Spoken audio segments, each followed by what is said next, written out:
It starts with a buzz. You glance at your phone. It's a notification for the bank.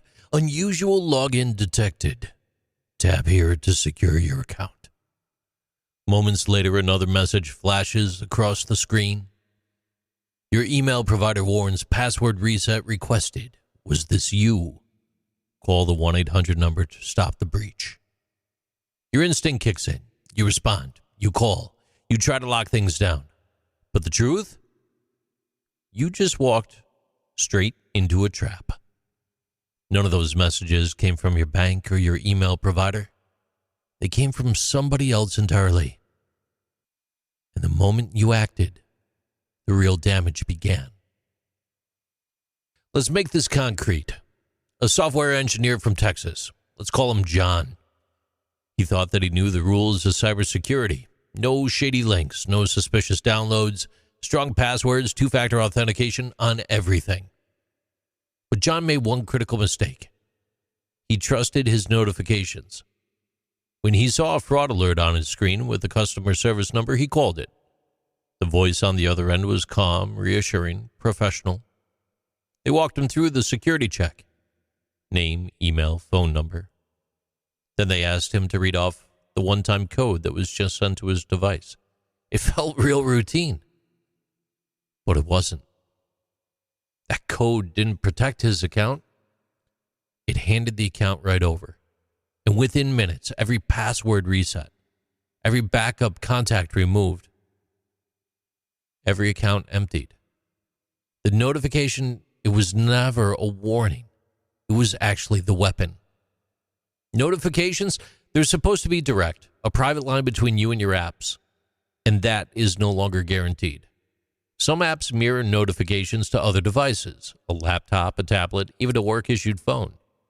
If any of those are compromised, a hacker can watch everything come in, even before you do.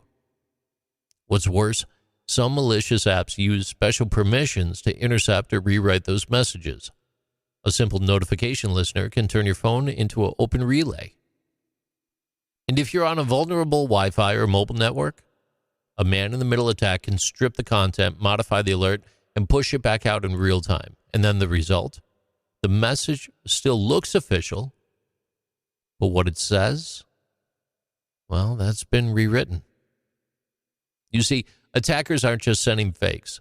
They're also blocking truth.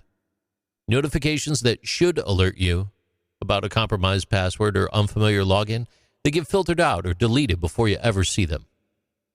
If a hacker has mirrored your notifications, they can selectively erase the alerts that would have tipped you off. And if they've stolen your number with a SIM swap, all SMS code and text messages meant for you now go straight to them.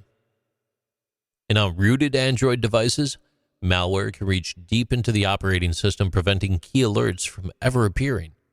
So your bank may have tried to warn you, but the warning, it never got through. Let's talk about two-factor authentication. It's supposed to be your safety net. But when somebody else sees your message before you do, that safety net has holes. The attacker triggers a password reset. Your bank texts a one-time code.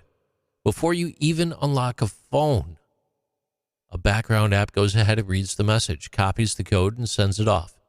Then it deletes the alert. You never know what happened until your account is drained. Once they've harvested your credentials, the attacker stages the final scene. They send one more notification. Fraudulent activity detected. Contact customer support at the 1-800 number immediately. And you call. The person on the line, they're polite, courteous, efficient. They ask to verify your identity, your name, your address, maybe even your social. And then they say that they're sending you a PIN, and they want you to read it back. And it's not from the bank. It's from your email provider. And when you give it to them, they own your inbox. And through that, everything that is then tied to your identity. Once inside your email, the attacker moves fast. They reset your passwords for every linked account. They change your recovery options. They enable two-factor authentication settings connected to their own devices. And you are no longer in control. And the longer that it takes to realize what's happened, the harder it becomes to recover everything. This method is actually spreading, and it's evolving. Here's a few things that you might want to consider to stay ahead. Turn off notification previews. Disable all the previews on your lock screen. It cuts off attackers from quick reads. Switch to app-based two-factor authentication. Use apps like Authy or hardware options like YubiKey that can't be intercepted like SMS. Audit your notification permissions. Go into your settings, notification access. Remove access for anything that doesn't need it. And never trust support telephone numbers and notifications. Always verify contact information on official websites. And use an offline recovery code for email. Set it up, store it safely, because ultimately that's going to be your lifeline if everything else fails.